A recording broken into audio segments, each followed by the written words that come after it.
Picture this. You wake up one morning to find a 6-foot deep trench carved around your entire property like a prison moat, and your HOA president is standing there with a shovel smiling. That's exactly what happened to me. I walked outside for my morning coffee and found myself literally trapped on my own land. No way to get my truck out, no way for emergency vehicles to reach me. Just me, my house, and a massive dirt barrier that appeared overnight like some psychotic landscaping project. The smell of diesel exhaust hung in the morning air as construction workers fled the scene. But here's what really made my blood boil. There was Bethany Cromwell, our neighborhood's self-appointed queen, directing this whole operation at dawn like she owned the place. Too bad for her. My security cameras caught every shovelful. What would you do if you woke up trapped on your own property? And where are you watching from? Please tell me your HOA isn't this completely unhinged. Let me back up and tell you how this nightmare started. My name's Marcus Whitfield, and 6 months ago, I thought I'd escaped to paradise. After 22 years as an army electrician and a divorce that left me broke and broken, I inherited my grandmother's place in Pinedale, in Colorado. 2 acres of mountain sanctuary with a 1940s farmhouse that still held the ghost of her cinnamon rolls. Every morning, I'd sit on that wraparound porch with my coffee, listening to pine needles crunch under deer hooves and breathing air so pure it made Phoenix feel like sucking exhaust fumes. The scent of pine sap and morning frost reminded me why my grandmother never left this place. She'd built something permanent here, something real. I should have known it was too good to last. Enter Bethany Cromwell, 45 years old, armed with a real estate license and the personality of a piranha in a Prada suit. Picture your worst nightmare HOA president, then multiply by 10. She drove a white BMW SUV with custom Prius B plates and carried herself like she'd personally invented mountain living. Bethany had moved to Pinedale just 3 years ago, but acted like she'd founded the damn town. The sound of her designer heels clicking across my wooden porch became the soundtrack to my personal hell. She controlled our 4-person HOA board through pure intimidation, turning neighborhood meetings into her personal courtroom. I watched her reduce a 70-year-old retiree to tears over a mailbox that was supposedly 3 inches too tall. That should have been my warning. The first violation notice appeared on my door like a death sentence. Non-conforming structures must be removed within 30 days. They wanted me to demolish my grandmother's chicken coop and tool shed, buildings that had weathered 40 Colorado winters while Bethany was probably still in diapers. The fine? $150 per day, starting immediately. I laughed at first. Had to be a mistake, right? Wrong. The weekly inspections started immediately. Bethany would arrive unannounced with her measuring tape and camera, documenting everything from my work truck in my own driveway to individual blades of grass she deemed excessive. Her cloying perfume would hang in the mountain air for hours after each visit, like she was marking territory. Then came the anonymous complaints. Noise violations filed when I used power tools at noon on weekdays. Reports of suspicious activity when neighbors stopped by for help with electrical problems. One complaint claimed my grandmother's 40-year-old oak tree was a visual obstruction that lowered property values. But here's what made my blood truly boil. I wasn't her only target. She was systematically terrorizing every original family in our 47-home development. Harold next door got violation notices for his wife's memorial garden.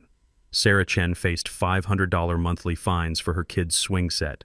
3 families had already sold and fled rather than fight her legal warfare. I spent my first weekend researching county codes at the courthouse, surrounded by the musty smell of old records and growing fury. Every single one of my grandmother's structures was completely legal, grandfathered in decades before any HOA existed. I sent Bethany a certified letter with copies of all the documentation. She responded by doubling my fines. That's when I started digging into the HOA's formation documents. Army intelligence training dies hard, and something about Bethany's paperwork stunk worse than week-old fish. Sure enough, the property boundaries in her incorporation filing were wrong, off by 50 feet in multiple places. More importantly, according to my grandmother's original deed and every county survey, my land had never legally been included in any HOA jurisdiction. Bethany had been collecting fines for property she had zero authority over. My second certified letter explaining this inconvenient legal fact got the same response as the first. complete silence, followed by escalation. That's when I realized this wasn't about neighborhood standards or property values. This was about control, intimidation, and systematic theft disguised as civic duty. Bethany Cromwell wanted a war? Fine. But she'd just declared hostilities against the wrong veteran. Time to show her what 22 years of military problem-solving looked like. 2 weeks after my second ignored letter, Bethany escalated to nuclear warfare.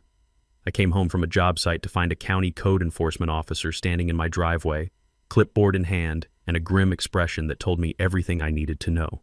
"Mr. Whitfield, I'm here about complaints regarding an illegal auto repair business operating on this property." I stared at him like he'd grown a second head. "Auto repair business? I'm an electrician." He showed me the complaint form, complete with photographs that made my workshop look like some kind of chop shop operation. The pictures showed multiple vehicles in my driveway, tools scattered around, and what appeared to be commercial-level automotive work in progress. Never mind that the multiple vehicles were actually my neighbor Harold's truck and Sarah Chen's minivan, both getting simple electrical repairs as neighborly favors. The photos were clever, I'll give Bethany that. Taken from angles that made my legitimate electrical work look suspicious, cropped to hide context, and time-stamped during the exact moment my daughter was visiting with her boyfriend's pickup truck. She'd turned 3 neighbors helping each other into evidence of criminal enterprise. "Ma'am," I told the inspector, "I've been helping neighbors with electrical problems, not running a business. These photos are deliberately misleading." He looked sympathetic, but shrugged. "I have to follow up on all complaints, sir. Mind if I take a look around?" 20 minutes later, he admitted there was obviously no auto repair business, but the damage was done. Bethany had established a pattern of suspicious commercial activity in the county records. That afternoon, I made a decision that would change everything. I drove to the electronics store and bought 8 security cameras with cloud storage and motion alerts. If Bethany wanted to play photography games, I'd give her a taste of high-definition reality. The installation took me 3 days of careful wiring and positioning. I made sure every inch of my property line was covered, with special attention to areas where previous inspections had occurred. The cameras were professional grade, night vision capable, and completely legal since they only monitored my own property. The first payoff came within a week. My phone buzzed with a motion alert at 5:47 a.m. on a Tuesday. I rolled over in bed and opened the app, expecting to see a deer or maybe Harold walking his dog early. Instead, I watched Bethany Cromwell creeping around my backyard in the pre-dawn darkness, photographing my workshop windows with a telephoto lens. The audio was crystal clear. If I can get pictures of electrical equipment, I can claim he's running unlicensed contracting work. I had her. Dead to rights, trespassing on my property while plotting her next false complaint.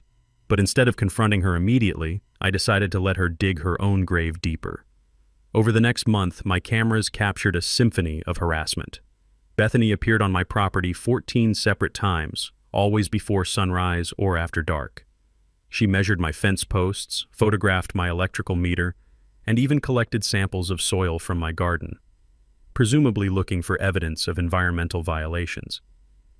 The diesel smell that started lingering around my property finally made sense when I caught her boyfriend's excavation company surveying my property lines with professional equipment. The cameras showed them taking measurements, driving stakes, and having heated discussions about easement access and utility corridors. But the real breakthrough came when I started researching property records at the county courthouse. Harold mentioned in passing that the previous owner of my house had sold for $40,000 below market value just 2 years ago, claiming he couldn't handle the stress anymore. The records told a story that made my stomach turn. Same pattern: violation notices, fines, harassment campaigns, and eventually a forced sale. The buyer? Cromwell Properties LLC, Bethany's real estate company. She'd done this before, multiple times. I spent that weekend digging through every property transfer in our development over the past 3 years. 6 houses had sold below market value after extended disputes with the HOA. All 6 had been purchased directly or indirectly by companies connected to Bethany or her husband. This wasn't about neighborhood standards. This was about systematic property theft disguised as community improvement. My cameras had caught her trespassing. My research had revealed her pattern, but I needed more evidence before making my move. That's when I called Harold and asked him to come over for coffee. Time to find out if my neighbors were ready to fight back. "Harold," I said, showing him the security footage on my laptop. "How long has Bethany been terrorizing this neighborhood?" His weathered hands shook slightly as he watched Bethany skulking around my property in the darkness. "Since the day she moved in, son. Since the very first day." The war was no longer just about my property. It was about saving our entire community from a predator in designer clothing. Harold's revelation opened the floodgates. Over the next 3 days, I learned the true scope of Bethany's operation, and it was worse than anything I'd imagined.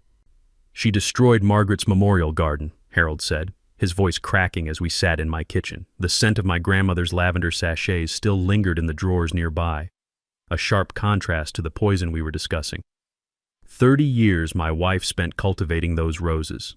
Bethany claimed they violated uniform landscaping standards and had them ripped out while I was buying groceries.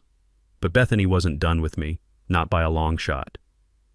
The emergency injunction arrived like a lightning bolt at 6 a.m. Thursday, served by a sheriff's deputy who looked apologetic but determined. According to the court papers, I was now prohibited from conducting any electrical work on my property for 30 days due to fire hazard concerns raised by multiple concerned neighbors. The hearing had been held the previous afternoon, without my knowledge or presence. Bethany had presented 3 expert witnesses, all lawyers from her husband's firm, who testified that my electrical work posed imminent danger to the entire neighborhood. She'd even provided signed statements from neighbors expressing fear for their safety, but I recognized exactly 0 of the signatures. The immediate impact was devastating. $8,000 in scheduled electrical jobs, gone. My kitchen renovation sat half-finished, exposed wires dangling like broken promises. Meanwhile, Bethany celebrated her legal victory by spreading rumors that painted me as an unstable veteran threatening innocent families. That cloying perfume of hers seemed to follow me everywhere in town now, marking her expanding territory of influence.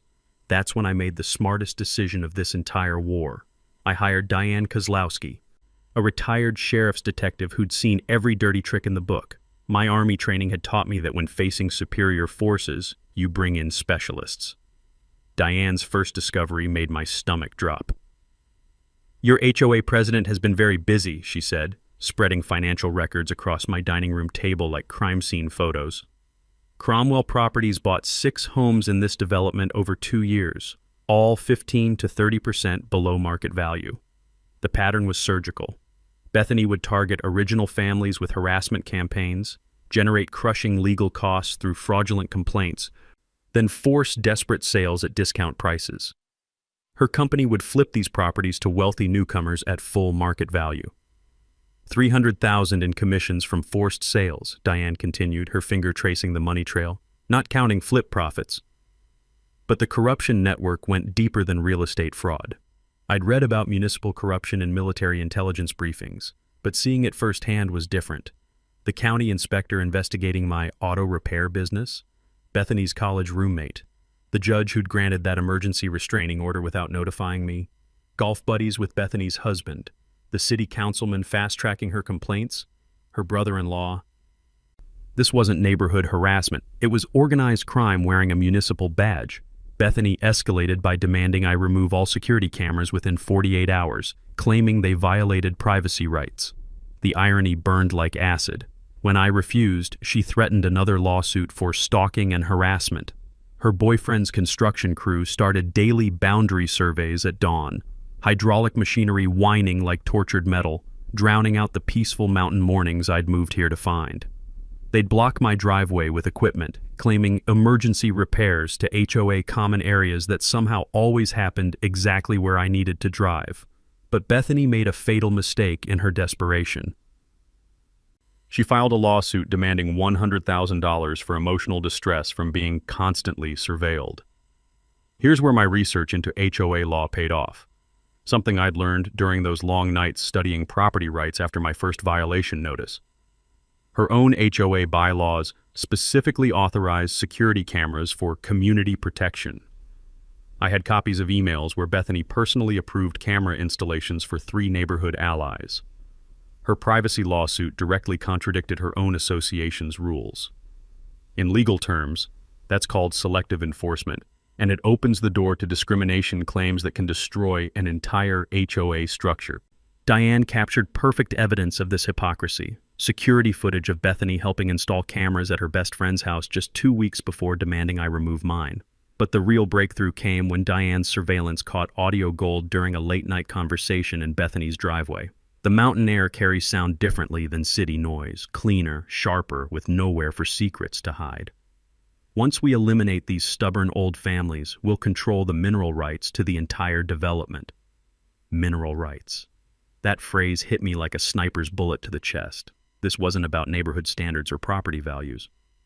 Bethany was systematically stealing land that potentially contained millions of dollars in natural gas deposits. Every forced sale consolidated more mineral rights under her control. My grandmother's 2 acres weren't just my inheritance. They were sitting on a fortune that Bethany would kill for. The morning I discovered the trench will haunt me forever. I'd fallen asleep reviewing mineral rights documents until 2 a.m. So when my phone started buzzing with motion alerts at dawn, I figured it was just deer crossing the property line. I was wrong. Dead wrong. I stumbled onto my porch with coffee in hand and stopped cold. A 6-foot deep moat carved around my entire property perimeter, fresh earth piled high like fortress walls. Heavy machinery still rumbling in the distance, yellow hard hats scrambling to pack equipment into trucks marked Cromwell Excavation, LLC. The smell hit me next. Diesel exhaust mixed with churned earth and something else. Fear. My own fear, because I suddenly understood what being truly trapped felt like. My security cameras had captured the whole operation. 5 hours of footage showing Bethany directing an excavation crew like some deranged battlefield commander, wearing a designer hard hat that probably cost more than most people's monthly rent. The audio was crystal clear in the thin mountain air. Make sure it's deep enough that he can't drive out. That should teach him to mess with us. I grabbed my phone and called 911. "Sir, we'll send someone out," the dispatcher said, "but if it's a property dispute, you'll need to contact civil authorities." 20 minutes later, Fire Chief Morrison arrived and delivered the knockout punch. "Mr. Whitfield, your property is now inaccessible for emergency vehicles. Until this is resolved, we can't guarantee response times." Before I could process that devastating news, a county inspector arrived, the same one who'd investigated my auto repair business. This time, he was demanding I fill the trench immediately at my own expense, claiming it violated county safety codes. "But I didn't dig it," I protested, showing him the security footage on my phone. He shrugged with practiced indifference. "Property owner is responsible for all excavations on their land, regardless of who did the work." The trap was perfect. Bethany had vandalized my property, then used county regulations to force me to pay for repairs. My grandmother had always said the mountains taught you who your real enemies were. She just never mentioned they might wear badges. By noon, local news trucks were arriving. Channel 7's Jenny Morrison knocked on my door with a camera crew, having heard about the neighborhood dispute on police scanners. "Mr. Whitfield, can you tell us what happened here?" I gave her the full story, complete with security footage and financial records Diane had uncovered. But when the story aired that evening, the headline read, "Neighborhood Dispute Turns Dangerous." They'd somehow painted me as an unstable hermit fighting progress, while Bethany appeared as a concerned community leader trying to maintain safety standards. The media manipulation stung, but Harold's courage gave me hope. That evening, he knocked on my door with a manila envelope thick as a phone book. "I've been documenting everything," he said, his weathered hands steady as granite. "Every violation notice, every threatening letter, every time they trespassed. 3 years of evidence, son." Sarah Chen appeared 20 minutes later with her own folder. "Forged HOA signatures," she said quietly, glancing around like Bethany might materialize from the shadows. "I'm a bank fraud investigator. I know fake signatures when I see them." As we spread documents across my kitchen table, the scope of Bethany's criminal enterprise became clear. She'd been systematically forging property owner signatures on HOA documents since day one. Every vote, every fee assessment, every rule change, all based on fraudulent paperwork. From my military intelligence days, I remembered that document fraud was federal jurisdiction, mail fraud specifically, when those forged papers went through the postal system. The FBI doesn't mess around with organized schemes involving government agencies. But Bethany wasn't finished. The next morning brought a new horror. Crews from her boyfriend's company had returned overnight for utility line inspections. They'd severed my internet cables, claiming the lines violated county easement regulations. My phone service mysteriously went dead an hour later. The isolation was psychological warfare. Cut off from communication, trapped behind an earthen wall. Watching construction crews prowl my property line like predators. That sharp ozone smell from severed cables mixed with diesel exhaust created an atmosphere of technological violence. I climbed up onto my roof to get cell service and called Diane. "They're accelerating the timeline," I told her. "Something big is coming." She'd been tracking property records all night. "Marcus, you need to see this. Bethany's real estate company already has your house listed online as coming soon. Spectacular mountain views. The listing went live yesterday." Yesterday. Before the trench was even dug. They weren't just harassing me into leaving. They were already selling my inheritance out from under me. That afternoon, I noticed survey stakes appearing throughout the neighborhood. Not just on my property, but on Harold's land, Sarah's yard, even around the community areas. Bethany's excavation crews were marking every original family's property for boundary clarification. The trench around my house wasn't punishment. It was a preview. A demonstration of what would happen to anyone who continued resisting her land grab operation. As sunset painted the mountains blood red, I made a decision that would change everything. This war was no longer about my property rights or even my grandmother's legacy. Bethany was coming for every original family in this development, and someone had to make a stand. Time to stop playing defense and start fighting back. The breakthrough came at 3 a.m. while I was digging through boxes of my grandmother's papers in the basement, desperate for anything that might save our community. The musty smell of old documents mixed with my growing desperation as I searched through decades of property records by flashlight. My power had been mysteriously disconnected for safety inspection that afternoon. Then I found it. A manila envelope marked HOA Incorporation, important, in my grandmother's careful handwriting. Inside were the original state filing documents for our homeowners association, and my blood turned to ice water. Bethany had claimed unanimous consent from all property owners when incorporating the HOA. The signature page showed every landowner's name with what appeared to be their written approval. But my grandmother's signature was wrong, completely wrong. I'd seen Eleanor Whitfield's handwriting thousands of times, careful, precise, with a distinctive loop on the W and a flourish on the E. The signature on this document was crude, rushed, obviously forged. Someone had tried to copy her name from another document and failed miserably. My hands shook as I compared it to her real signature on a birthday card she'd sent me just months before her death. The difference was night and day. If Bethany had forged my grandmother's signature, what about the others? I called Harold at dawn. "I need you to look at something immediately." 20 minutes later, he was sitting at my kitchen table staring at the incorporation documents with growing fury. "That's not Margaret's signature either," he said, pointing to his deceased wife's name. "She never wrote the M like that. Always had a little hook at the bottom from her arthritis." Sarah Chen arrived within the hour, took one look at her own signature, and laughed bitterly. "I was living in California when this was supposedly signed.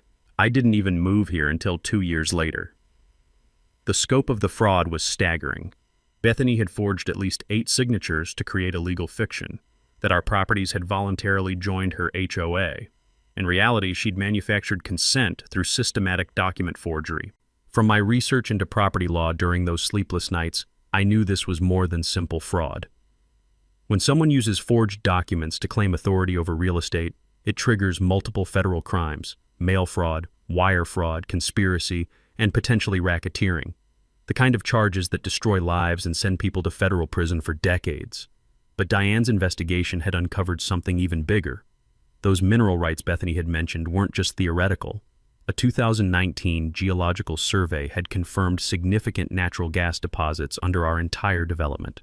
The energy company's preliminary agreement was worth $12 million for full extraction rights.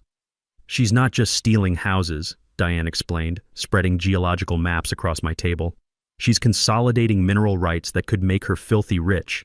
Every forced sale gives her control over another piece of a multi-million-dollar puzzle." The master plan was breathtakingly criminal.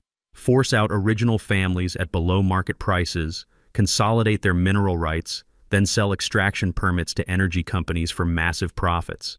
The new wealthy residents would get pristine mountain views while Bethany got millionaire status. My grandmother's 2 acres weren't just sentimental value. They contained mineral rights potentially worth hundreds of thousands of dollars. Rights that Bethany planned to steal through forged documents and systematic harassment. Harold's voice broke as he realized the full scope. She's not just taking our homes, son. She's erasing our family's entire legacy for profit. But we had advantages Bethany didn't know about. Sarah's background in bank fraud investigation gave us expertise in document analysis. Harold's meticulous record-keeping had created a paper trail of harassment spanning 3 years. My security system had captured months of criminal activity.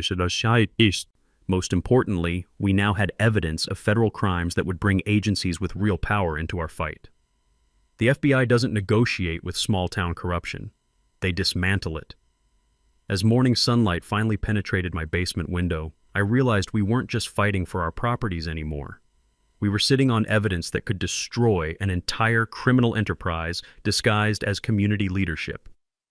Time to take this war to a level Bethany Cromwell never saw coming. The next 72 hours felt like organizing a military operation, which in many ways, it was. My grandmother's kitchen became our command center, her old wooden table buried under evidence folders, legal documents, and enough coffee cups to fuel a small army. Harold's grandson Jake arrived first, the pro bono attorney I'd heard about but never met, 35 years old with the kind of sharp intelligence that came from handling property rights cases across 3 states. He spread out copies of Bethany's forged documents like crime scene photos. "This is federal territory now," he said, studying the signature analysis reports. "Mail fraud, wire fraud, conspiracy to defraud multiple government agencies. We're talking 20-year prison sentences if we can prove systematic intent." The smell of fresh ink filled the room as we printed hundreds of pages of evidence. Every security camera recording, every financial transaction, every forged signature blown up to poster size. Jake had a prosecutor's eye for detail, organizing everything into a chronological timeline that told the story of organized crime masquerading as community management. "Here's what most people don't understand about property fraud," Jake explained while reviewing mineral rights documents. "When someone uses forged paperwork to claim authority over real estate, every action they take afterward becomes part of the conspiracy. Every fine, every violation notice, every forced sale builds the federal case stronger." Sarah's husband Tom arrived from Denver with a truck full of investigative journalism equipment. As a Denver Post reporter, he'd covered municipal corruption before, but nothing quite like this scope. "This isn't just local news," he said, setting up cameras and recording equipment. "This is a story about systematic theft disguised as civic duty." Diane coordinated with federal agencies while we worked. The FBI had opened a mail fraud investigation based on those forged HOA documents. The state attorney general's office assigned a prosecutor to the real estate fraud case. Environmental crimes investigators wanted to pursue the unpermitted excavation charges. "The beautiful thing about federal crimes," Diane explained, "is that local corruption can't protect you. When FBI agents show up with warrants, golf buddies and college roommates suddenly develop amnesia about their helpful relationships." We spent hours organizing evidence into multimedia presentations, security footage compiled into a devastating chronological timeline, financial records showing the money trail from forced sales directly into Bethany's accounts. Expert handwriting analysis proving systematic forgery across multiple legal documents. Harold contributed something invaluable. 3 years of detailed documentation in careful handwriting, every harassment incident recorded with dates, times, and witnesses. His military background had taught him the same lesson mine had. When fighting superior forces, documentation becomes your strongest weapon. "My Margaret always said to write everything down," he said, voice thick with emotion. She knew bullies rely on people forgetting exactly what happened. Sarah brought banking expertise that turned financial records into clear evidence of fraud. "Look at the timing," she said, pointing to deposit records. "Every forced sale generates a commission payment within 48 hours. That's not coincidence, that's systematic profiteering from harassment campaigns." The community mobilization surprised everyone. Word had spread through social media about our Thursday town hall meeting, and RSVPs were pouring in from across the county. 23 families confirmed attendance to share similar harassment stories. 3 other neighborhoods reported identical patterns involving Bethany's real estate company. Tom's media contacts were building a story that would reach statewide audiences. Channel 7's Jenny Morrison had reviewed our evidence and committed to live broadcast coverage from the town hall. The Denver Post was preparing an exposé on municipal corruption in mountain communities. Jake prepared criminal referral packages for multiple agencies. We're not just seeking civil remedies, he explained. We're documenting federal crimes that require prosecution. Bethany and her co-conspirators need to face real consequences. The technical preparation was exhaustive. Professional surveyors confirmed the trench placement was entirely on my property, violating multiple county ordinances. Environmental engineers documented unpermitted earth disturbance across several properties. Banking experts traced illegal HOA fee collections through forged authorizations. My security system had become the prosecution's star witness. Months of footage showing systematic trespassing, property destruction, and harassment campaigns. Audio recordings of criminal conspiracy discussions. Digital timestamps that correlated perfectly with financial fraud patterns. But Bethany's desperation was escalating. Diane's surveillance had caught her attempting to flee the state after one final property acquisition. Her husband was transferring assets to offshore accounts. Emergency court orders had frozen their finances, but they were clearly preparing for the worst. The beautiful irony, Jake said, reviewing the evidence timeline, is that every escalation she's attempted has created more federal evidence. The trench, the utility sabotage, the media manipulation, it all builds the conspiracy case stronger. As we prepared for Thursday's confrontation, the emotional stakes became clear. This wasn't just about property rights or even criminal justice. We were fighting to preserve the character of a community that predated Bethany's arrival by decades. Harold was defending his wife's memorial garden and 40 years of mountain memories. Sarah was protecting her children's right to safe neighborhood play. I was honoring my grandmother's legacy and every veteran's right to peaceful retirement. The evidence was overwhelming. The legal strategy was bulletproof. The community support was unprecedented. Time to show Bethany Cromwell what happened when criminals targeted the wrong neighborhood. Bethany's final week of desperation began with sirens wailing through the mountain morning air, a sound that still makes my coffee cup rattle when I hear it unexpectedly. The sheriff's deputy who knocked on my door at 6 a.m. looked genuinely apologetic as he handed me an arrest warrant. "Mr. Whitfield, you're being charged with assault with a deadly weapon and terroristic threatening." I stared at the legal document like it was written in ancient hieroglyphics. "Assault? On who?" "Bethany Cromwell claims you threatened her with a shovel during a property inspection yesterday afternoon, when I'd been 50 miles away buying electrical supplies in Denver. The receipt was still crumpled in my truck's cup holder, time-stamped at exactly the moment Bethany claimed I was menacing her with garden tools. But the trap was more sophisticated than simple false accusations. Bethany's husband had recused himself from the case, too obvious a conflict of interest, and assigned it to Judge Patricia Manning, his regular golf partner and poker buddy. Emergency hearing scheduled for Thursday morning, the exact same day as our town hall meeting.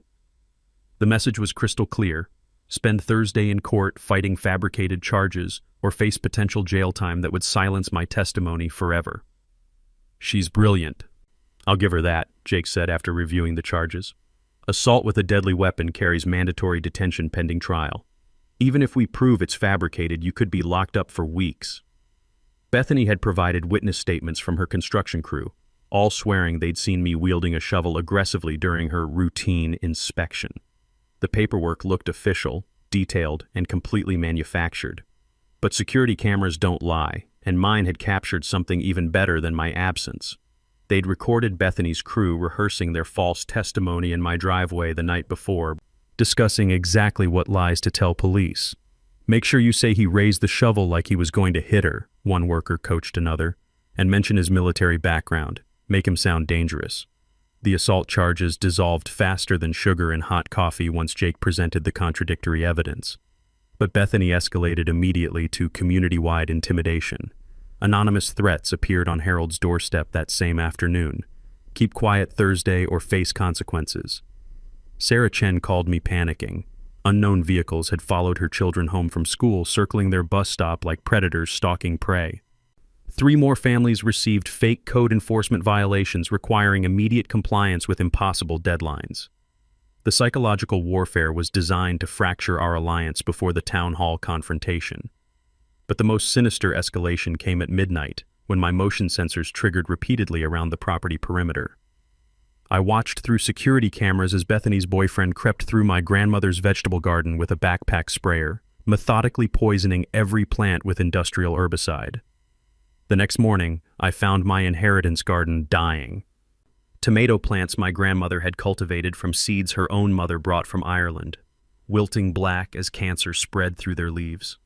The acrid chemical smell burned my nostrils and probably my lungs, but the emotional damage cut deeper than any physical harm. Diane's connections with agricultural crime investigators identified the poison: commercial-grade glyphosate mixed with industrial defoliant, illegal for residential use and toxic enough to sterilize soil for decades. This wasn't vandalism. It was environmental terrorism designed to destroy my family's agricultural legacy permanently. Audio surveillance captured Bethany ordering the destruction. "Make sure nothing grows there ever again. I want that garden dead as a cemetery." Her desperation had reached psychotic levels, but she wasn't finished.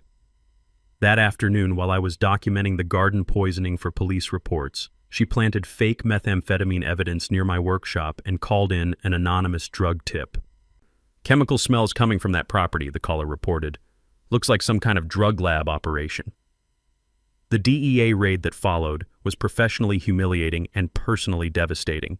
Agents swarmed my property like I was running a cartel operation, only to discover that Bethany's methamphetamine was actually baking soda mixed with cleaning supplies. The lead agent apologized profusely after lab analysis revealed the planted evidence, but the damage was done. Local news had filmed the entire raid, and Bethany's media allies spun it as investigation into dangerous criminal activity before the truth emerged. "She's unraveling," Diane observed after reviewing surveillance footage. "When criminals get this desperate, they make mistakes that destroy themselves." The biggest mistake came that evening when Bethany thought she was having a private conversation with her husband in their driveway. Mountain air carries sound differently than city noise, cleaner, sharper, with nowhere for secrets to hide. "Once we get rid of these old families, we'll control $3 million in mineral rights," her voice carried perfectly to my hidden audio equipment. "The energy company deal goes through next month. Then we relocate to Costa Rica with enough money to disappear forever." She'd confessed to the entire criminal conspiracy on tape, including plans to flee prosecution once the last original families were eliminated. Thursday's town hall meeting wasn't just about justice anymore. It was about stopping a criminal enterprise before they destroyed more lives and disappeared with millions in stolen assets. The war was almost over. Time for the final battle. Thursday morning arrived with the kind of mountain clarity that makes you believe justice is possible, but Bethany had one final card to play that nearly broke me completely. I woke to the rumbling of diesel engines surrounding my property like mechanized wolves. Bethany had positioned construction equipment to create an impenetrable blockade around my driveway, claiming emergency water line repair that would require 48 hours of access restriction. The timing was surgical. I was trapped on my own property, unable to attend the town hall meeting where 3 months of evidence would finally expose her criminal empire. "Mr. Whitfield," the crew foreman said with practiced indifference, "county regulations require us to maintain work zone security until repairs are complete. Emergency water line repair, on the morning of my vindication." The coincidence was so obvious it would have been funny if my future wasn't hanging in the balance. But Bethany had underestimated the community she'd spent 3 years terrorizing. Harold arrived at 8 a.m. leading a convoy of 30 pickup trucks filled with neighbors I'd never spoken to before. Sarah Chen had organized a social media campaign that brought families from across the county. Even people who'd never experienced HOA harassment understood that what happened to me could happen to anyone. "Nobody traps a veteran on his own land," Harold announced, his weathered voice carrying the authority of someone who'd defended democracy in 2 wars. "Move that equipment, or we'll move it for you." The standoff lasted 20 minutes before county sheriff deputies arrived and determined that Bethany's emergency repair was actually unlawful obstruction of property access. The construction crew disappeared faster than mountain fog at sunrise. Meanwhile, Bethany was orchestrating her own counter-demonstration. She'd hired supporters from other HOA developments, $200 each to attend and paint me as a dangerous extremist threatening peaceful communities. Her hired crowd carried professionally printed signs reading, "Stop veteran violence and protect our families." The media manipulation was sophisticated but transparent. Local news crews filming her supporters didn't realize they were documenting paid political theater designed to discredit legitimate harassment victims. Tom's investigative journalism contacts had uncovered the payment records for Bethany's fake grassroots movement. Bank transfers showing exactly $200 paid to each concerned neighbor created evidence of fraud that would strengthen federal conspiracy charges. The drive to town hall felt like riding into battle, which in many ways it was. Jenny Morrison from Channel 7 had arranged helicopter coverage that filmed my journey from trapped property owner to community defender.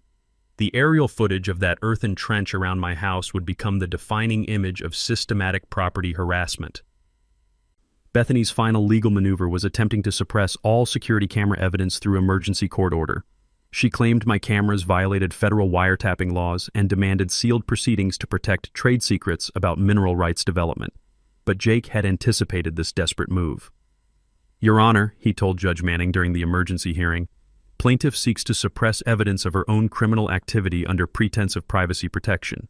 This court lacks jurisdiction over federal wiretapping charges, and plaintiff provides no legal basis for sealing proceedings about public mineral rights." The judge's gulf relationship with Bethany's husband suddenly seemed less important when federal agencies were watching every decision for signs of corruption.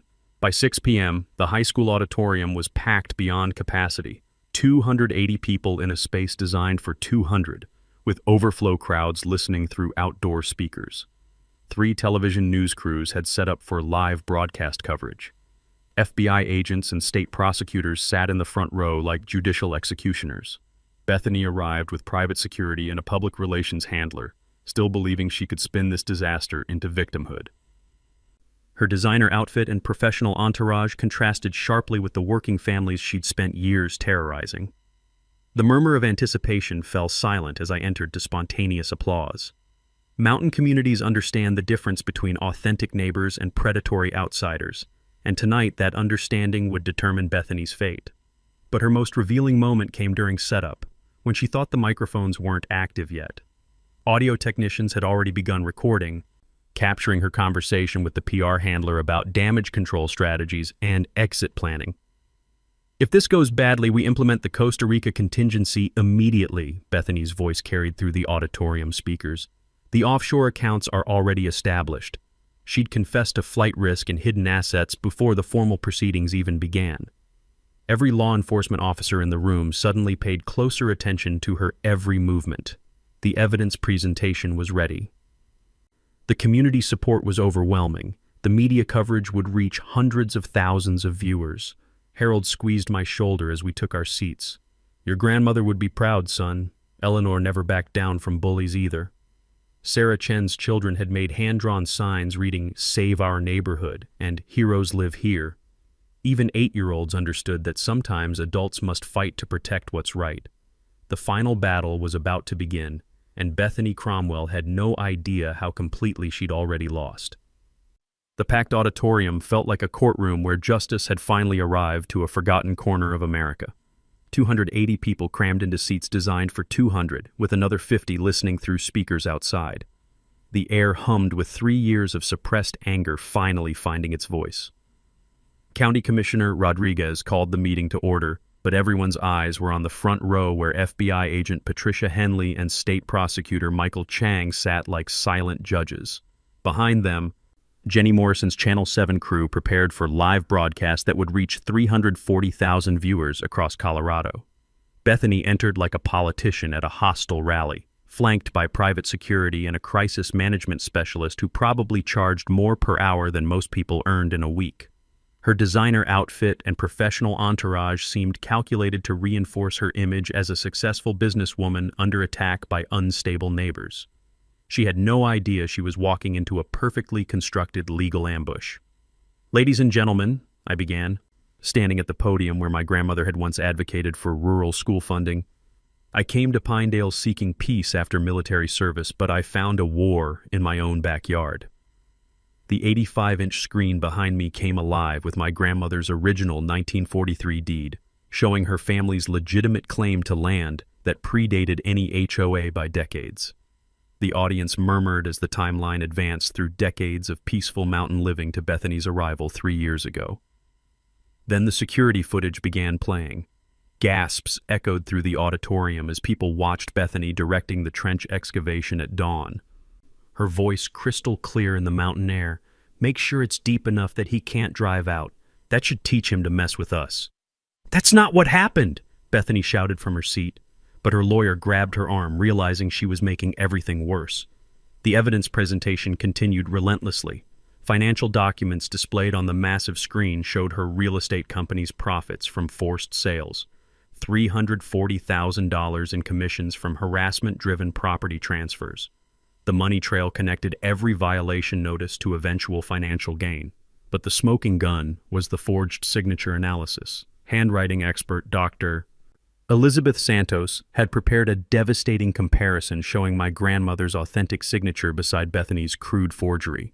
The differences were so obvious that audience members started pointing and whispering before Dr. Santos even explained the technical analysis.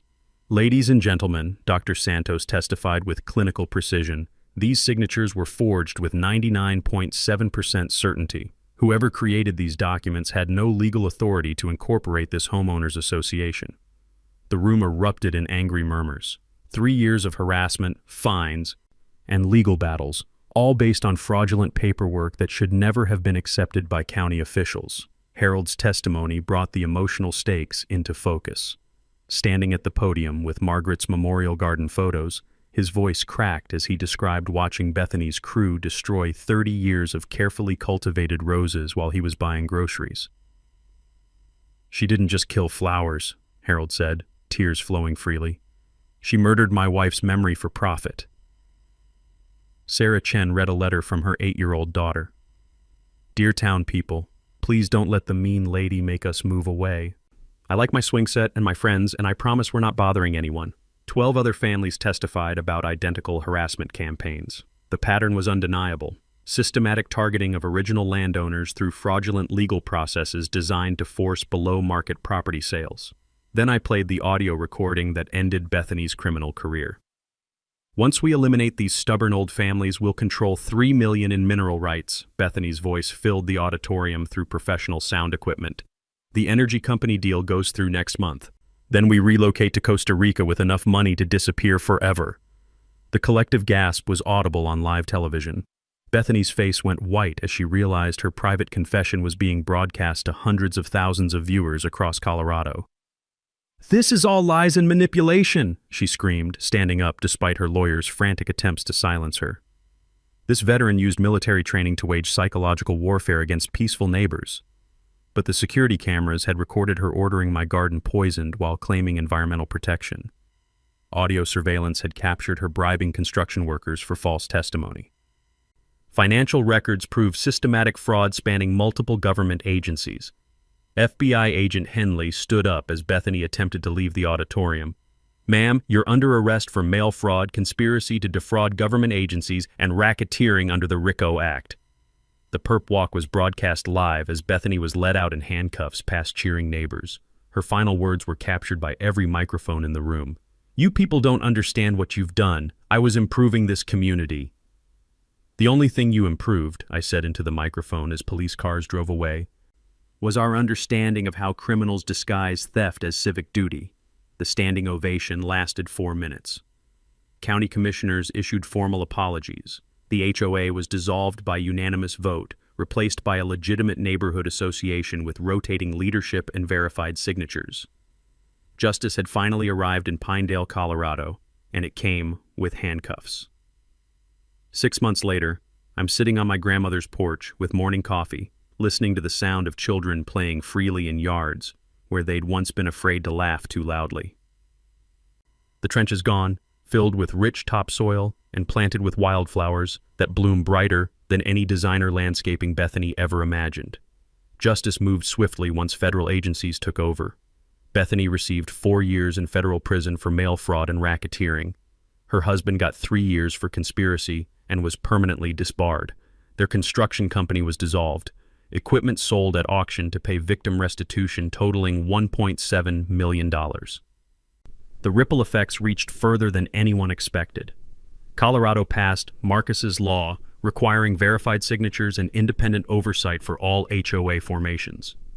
23 other communities reported similar fraud investigations after our story went viral, leading to the largest property rights reform movement in state history. My workshop business exploded with customers from 6 states who'd seen the news coverage and wanted to support someone who'd fought back against corruption. The irony wasn't lost on me. Bethany's attempts to destroy my livelihood had actually made it more successful than ever. But the real healing happened in our community gardens. Harold transformed his wife's memorial roses into a neighborhood gathering space where families share vegetables and stories every Sunday evening. The scent of Margaret's heirloom roses mixed with fresh herbs creates an atmosphere of peace that would have made my grandmother smile. Sarah Chen's children organized the Eleanor Whitfield Memorial Scholarship for rural students studying sustainable agriculture. $50,000 raised through GoFundMe after our story reached national attention. The first recipient is a local high school senior planning agricultural engineering studies, the kind of young person who will keep mountain communities thriving for generations. The mineral rights that nearly destroyed us became our salvation. Instead of selling to energy companies, our neighborhood voted to establish a permanent conservation easement protecting 500 acres of pristine mountain habitat. Wildlife biologists now use our area for native species research, bringing educational tourism that supports local businesses without destroying the character we'd fought to preserve. 3 families who'd planned to move away from Bethany's harassment decided to stay and help rebuild. Property values increased 15% due to national media attention, showcasing our strong community bonds. Turns out people want to live in neighborhoods where neighbors actually defend each other. The environmental restoration exceeded all expectations. Where Bethany's crew had poisoned my grandmother's garden, we planted heirloom varieties from seeds Eleanor had saved for decades. Those tomatoes descended from Irish immigrants now feed 5 families every summer, proving that some legacies can't be destroyed by corporate criminals. Netflix optioned our story for a limited series about property rights and community resistance. Jenny Morrison won a regional Emmy for investigative journalism. Tom's Denver Post expose triggered federal investigations into municipal corruption across 3 counties. But the sweetest victory is personal. I'm dating again, a local teacher who says she fell for a man brave enough to fight City Hall and win. My ex-wife called to apologize for doubting that moving to the mountains was the right choice. Even my teenage daughter admits that her old man might actually be kind of cool. Every morning, I check security cameras that now record only deer crossing the property line and neighbors walking dogs on newly peaceful streets. The diesel exhaust and fierce sweat have been replaced by pine needles and morning frost, the way mountain mornings should smell. Harold stops by twice a week for coffee and chess, sharing stories about Margaret while planning next season's garden expansion. Sarah's kids play in yards where their parents once worried about anonymous complaints and harassment campaigns. The new neighborhood association meets monthly in my grandmother's kitchen, rotating leadership and making decisions by actual consensus rather than manufactured authority. We've established emergency funds for families facing legitimate hardships and created maintenance crews to help elderly neighbors with property upkeep. Here's what I need from you. If you're dealing with HOA harassment or know someone trapped in similar situations, share this story and tag them. Sometimes people need to know they're not alone, and that fighting back is possible. And if this story helped you understand the importance of community defense against corruption, hit that subscribe button. There are more battles being fought in neighborhoods across America, and every story shared makes predators like Bethany think twice before targeting their next victim. Together, we're proving that ordinary neighbors can defeat extraordinary criminals when they stand united. The mountains are peaceful again, and my grandmother's legacy lives on. Thank you for tuning in to HOA Stories, where neighbors stand up against HOA Karens and karma comes a-knocking. If you like this story, hit that like button, share your thoughts below, and subscribe for more HOA tales and real-life neighborhood drama each week.